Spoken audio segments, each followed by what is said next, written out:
മോഹൻലാലിന്റെ മകളുടെ ആദ്യ സിനിമയ്ക്ക് തുടക്കം എന്ന പേരിട്ടത് വെറുതെയല്ല. മോഹൻലാൽ എന്ന പേര് സിനിമയിൽ കയറാൻ അവസരങ്ങൾ കൊടുക്കും. പക്ഷേ ലാലേട്ടന്റെ പേര് പറഞ്ഞാൽ അഭിനയം വരില്ലല്ലോ. ചോദ്യം ഇതാണ്, വിസ്മയയുടെ വരവ് ഓക്കെ, കുഴപ്പമില്ല എന്ന തലോടൽ കേൾക്കാനാണോ? ഉത്തരം അല്ല എന്ന് തന്നെയാണ്.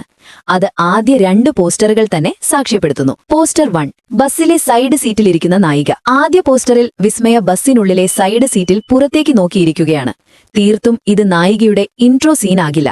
അവളുടെ കഥ മറ്റെവിടെയോ തുടങ്ങിക്കഴിഞ്ഞിരിക്കാം എന്ന ഫീൽ തരുന്ന ഷോട്ടാണത്. കണ്ണുകളിൽ ഓവർ എക്സ്പ്രഷൻസ് ഇല്ല.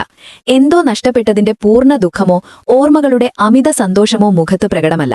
അവൾക്ക് പിന്നിൽ അവൾ അറിയാതെ പിന്തുടരുന്ന ഒരാളുണ്ടെന്ന് തോന്നൽ പോലുമില്ലാത്ത ഭാവം പങ്കുവയ്ക്കുന്ന പോസ്റ്ററാണത്.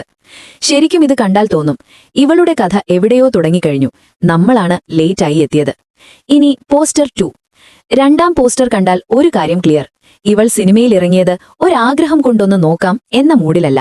ആ കണ്ണുകളിൽ ഭയമില്ല, പകരം ഉള്ളിൽ തന്നിൽ തന്നെയുള്ള ആത്മവിശ്വാസമാണ്. ഉള്ളിലൊതുക്കിയ ഒരു കരുത്ത് ആ നിൽപ്പിൽ പ്രകടമാണ്. ഞാനിവിടെ നിൽക്കുന്നത് ഒരു കാരണമുണ്ടായിട്ടാണ് എന്ന കോൺഫിഡൻസ്. അഭിനയം അറിയാത്ത ഒരാളായിരുന്നെങ്കിൽ കണ്ണുകൾ വിടർത്തി പുരികം പൊക്കി വായ പൊളിച്ച് ഇമ്മാതിരി ഒരു എക്സ്പ്രഷൻ വെച്ച് കീച്ചിയനെ. ഇവിടെ അങ്ങനെ ഒന്നുമില്ല.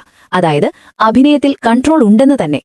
ഇത് കേട്ടിട്ട് ഇത്രയും തള്ളല്ലേ എന്ന് തോന്നിയാൽ ഓക്കെ, തള്ളിയതായി തന്നെ കരുതാം. പക്ഷേ ഈ 2 പോസ്റ്ററുകൾ കണ്ട ഒരു സാധാരണ സിനിമാ പ്രേമിക്ക് പോലും ഒരു കാര്യം മനസ്സിലാകും: വിസ്മയയിൽ ഒരു അഭിനേത്രിയുണ്ട്. അതെത്ര ലെവലാണെന്നറിയാൻ ഇക്കൊല്ലം ഓണം വരെ കാത്തിരിക്കണം.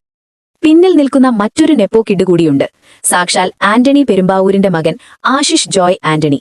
വിസ്മയെ പിന്തുടർന്നു ചെന്ന് നിന്നത് ഒരു പുലിമടയിൽ തന്നെ ആയിപ്പോയി. എന്നാൽ മുന്നിൽ സാക്ഷാൽ മോഹൻലാൽ നിന്നിട്ടും ചെക്കൻ പൊളിച്ചിട്ടുണ്ടെന്നാണ് സോഷ്യൽ മീഡിയ പറയുന്നത്. ഈ വാർത്ത ഇഷ്ടമായാൽ ലൈക്ക് ചെയ്യൂ, ഷെയർ ചെയ്യൂ.